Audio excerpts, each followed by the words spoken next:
অনাগত 15 আগষ্টৰ স্বাধীনতা দিৱস উপলক্ষে আগতীয়াকৈ আপোনালোকক সকলোকে আমি অভিনন্দন জনাইছোঁ।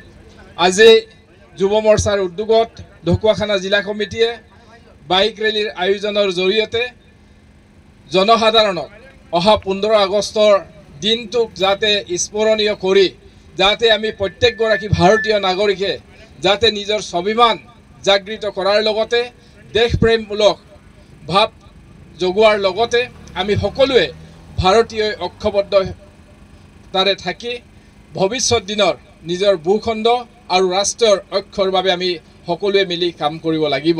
এই উদ্দেশ্যে আজি এই বাইক ৰেলীখন আয়োজন কৰিছে আৰু মই প্ৰত্যেকগৰাকী যুৱ কাৰ্যকৰ্তা বন্ধু বান্ধৱীসকলকে আহ্বান জনাইছোঁ সকলোৱে সুশৃংখলাবদ্ধভাৱে এই বাইক ৰেলীত অংশগ্ৰহণ কৰি যাতে আমি যি নিৰ্দিষ্ট কৰা ঠাইত গৈ আকৌ পুনৰ আমি কাৰ্যালয়লৈকে ঘূৰি আহি খুব শৃংখলাবদ্ধভাৱে আমি এই বাইক ৰেলীত অংশগ্ৰহণ কৰিবৰ বাবে আপোনালোক সকলোকে আহ্বান জনাইছোঁ। ধন্যবাদ।